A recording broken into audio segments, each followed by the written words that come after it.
This is what Canva looks like when you've registered. It's mainly for social media posts, documents, blogging, ebooks, marketing materials, all that sort of stuff. But we're going to use it for making print on demand. If you don't have the design skills, this is an option for you. And people have been asking me about this. Can you use Canva to make print on demand? Can you upload the designs to Redbubble, Amazon, whatever? Yes, you can, and I will show you how to do it today. So I've used this in the past for social graphics, and they're really good because they make the designs as templates, and they make it so that you can edit everything. They design them very well, the colour scheme all matches, the font's great, and it just takes a few clicks to edit. So I'll just show you the social graphics to start off. You'll notice the default size is 800 by 800, which is fine for Facebook, but not good for us, print on demand. Just show you, in the bottom right-hand corner, you can see that these are free, and these are paid with the $sign. If you click this, it will have lines across, which means, well, trying to discourage you from stealing it. When you go on this one, you can see that if I click here, I can edit the text to whatever I want. I can change the colour, I can change the font, the size, bold, etc. I can also change these elements and move them around. Same with this, everything can be moved and changed, and the colour, it even shows you every individual colour that's used on this, and it can all be changed, and obviously it's free. They go well together. The designers have put this together, the colour scheme matches, the objects match, everything is quite well put together.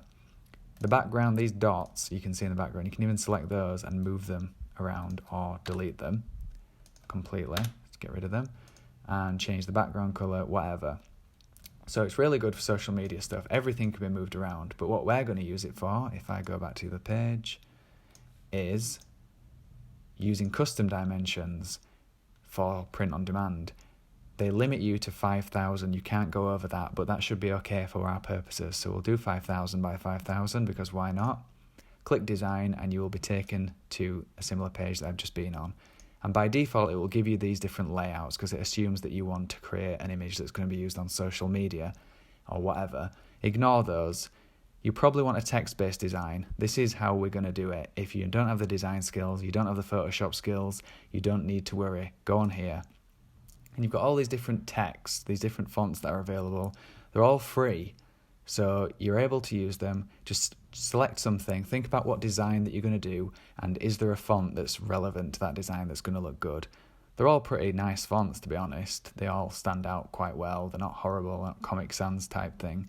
So we'll just select one like this, and it will look very small, but you just drag it and make it bigger. And we will edit this. It's actually not a very nice font, but it doesn't matter for the purposes of just demonstrating. Oh, wrong one.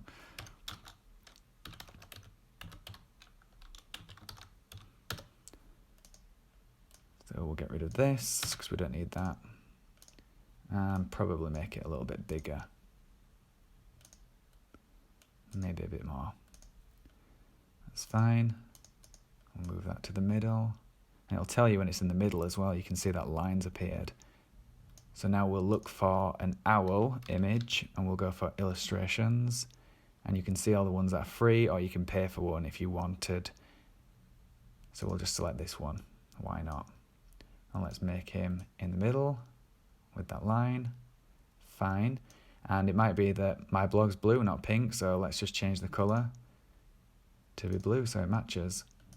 Now when it comes to downloading, say this is your design, hopefully you'll do something a bit better than this. I'll show you a problem that you've got.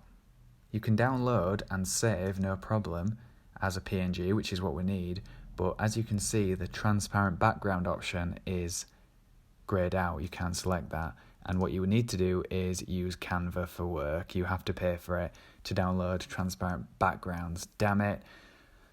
There's a 30-day free trial, so if you think about what designs you want to make, you can give it a go. You don't have to continue paying after that. I think it's about $9.95 or something like that, just under about $10 a month.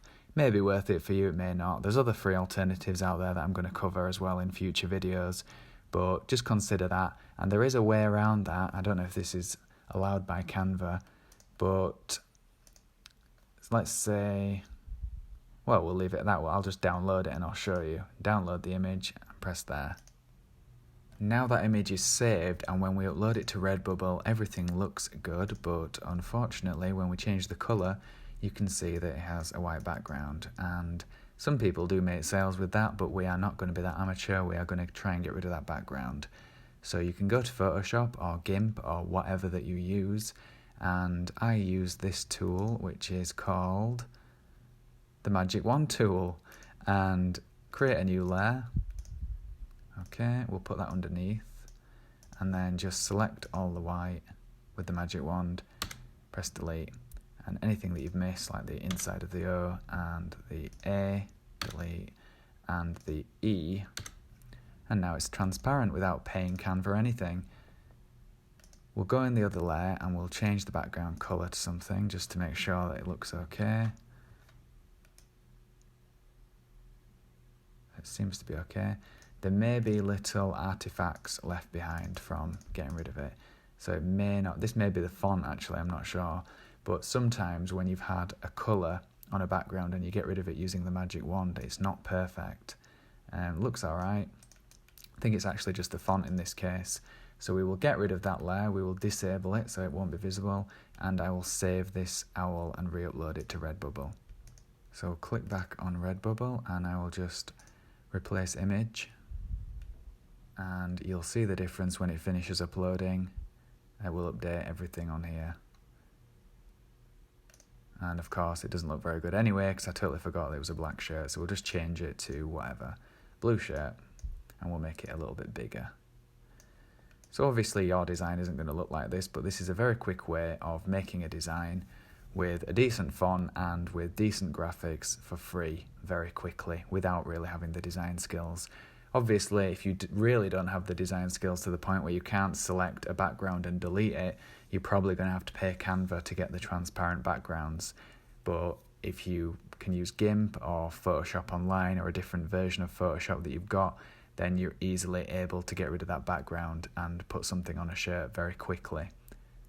I'll cover some more in my future videos that are free and available to use, but in the meantime, stay subscribed and I will see you in the Facebook group.